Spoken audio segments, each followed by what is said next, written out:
Si tu as déjà exploré l'énéagramme, que tu en sois au tout début ou que tu l'étudies depuis des mois, voire des années, écoute bien la suite. Parce que si tu ne comprends pas ce que je vais te partager aujourd'hui, tu vas te tromper sur ton typage et tu vas te tromper sur le type de beaucoup de personnes. Parlons d'un thème capital en énéagramme, la compulsion ou évitement compulsif. C'est aussi important que mal compris, alors on y va tout de suite, mets un pouce et on se retrouve après le générique. Fabien, allez Fabien, réveille-toi. C'est l'heure de te réveiller. Pourquoi cette vidéo sur la compulsion en énéagramme? Après avoir fait plus de 130 bilans de personnalité en individuel, je me suis rendu compte que beaucoup de gens ne comprennent pas la compulsion. Même des gens qui se sont formés en présentiel, hein. Et c'est normal puisque c'est une tâche aveugle, justement. Trop de gens font une erreur de compréhension majeure sur la compulsion et qui se disent mais moi ça me parle le type 2 ou 4 ou 8, mais la compulsion c'est pas un problème pour moi. J'ai pas un problème pour le type 4 par exemple. Moi la banalité c'est pas un problème. Ou le type 8, moi la faiblesse c'est pas un problème pour moi. Ou le type 3, moi l'échec ça va. Alors que quand on creuse un peu, on voit que toute la vie, toute ta vie, toute ta structure, elle est organisée, structurée autour de cet évitement compulsif. Le trou noir dans l'espace, c'est comme l'évitement compulsif, c'est invisible. Donc oui, la compulsion est un trou noir. Dans un trou noir, l'intensité de son champ gravitationnel empêche toute forme de matière ou de rayonnement de s'en échapper. Ça ne vient pas de moi, mais de Wikipédia. Il y a un paradoxe avec la compulsion. Elle absorbe toute ton énergie, puisque tout est fait pour ne jamais y être confronté, et tu ne la vois pas. Ou pire, tu te racontes que ce n'est pas un problème.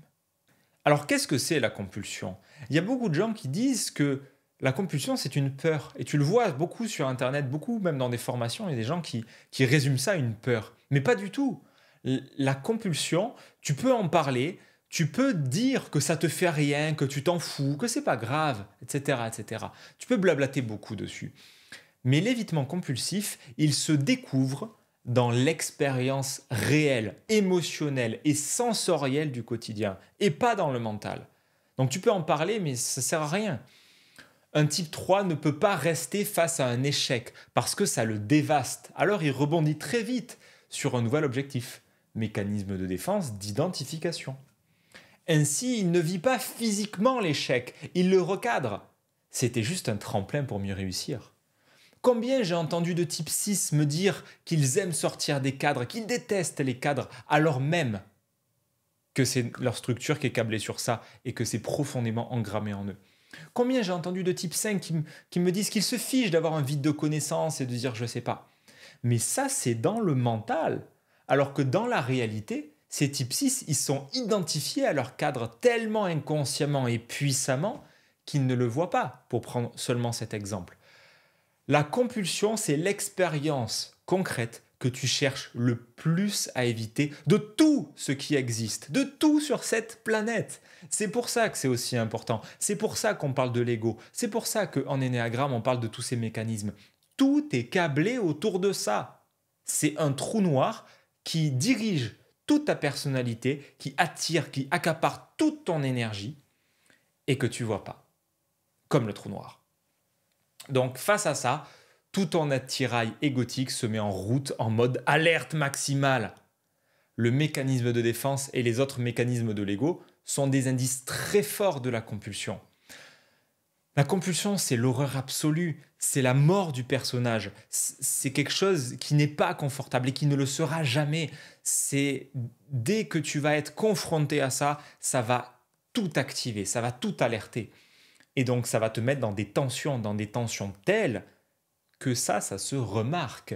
Donc, autant l'évitement compulsif, tu peux mettre énormément de temps à le voir, mais tous les mécanismes qui s'activent autour, tu peux les voir, puisqu'ils génèrent des tensions dans le centre instinctif, les instincts, le sous-type dominant. Il va mettre des tensions dans le centre émotionnel, la passion, et il va mettre des tensions dans le centre mental, la fixation. Donc tu vas voir toute cette cascade et bien sûr le mécanisme de défense qui est en lien avec le centre préféré.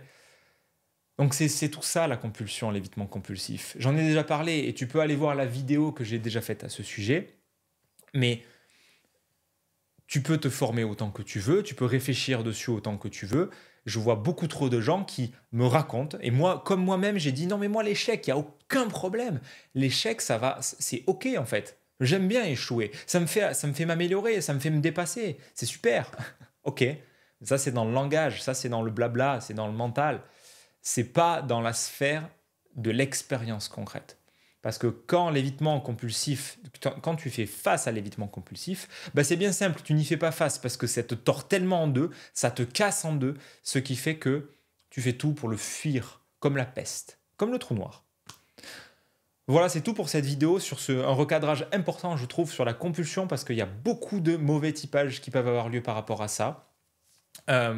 Si tu as apprécié, si ça t'a apporté quelque chose, mets-moi un pouce. Tu peux aussi dire en commentaire qu'est-ce que ça te s'évoque, qu'est-ce que ça t'évoque cette histoire de compulsion. Tu peux aussi partager et éventuellement même t'abonner si tu as envie d'être tenu au courant parce que ces contenus t'apportent quelque chose. Tu peux aussi continuer ton expérience sur Épanescence avec la prochaine vidéo qui va apparaître juste ici et qui va t'aider à continuer d'explorer ce sujet fascinant, d'autant que une seule vidéo en énéagramme, ça n'éclaire pas grand-chose. C'est important que tu continues à creuser si c'est quelque chose qui t'intéresse. Donc, visionne cette vidéo et on se retrouve tout de suite.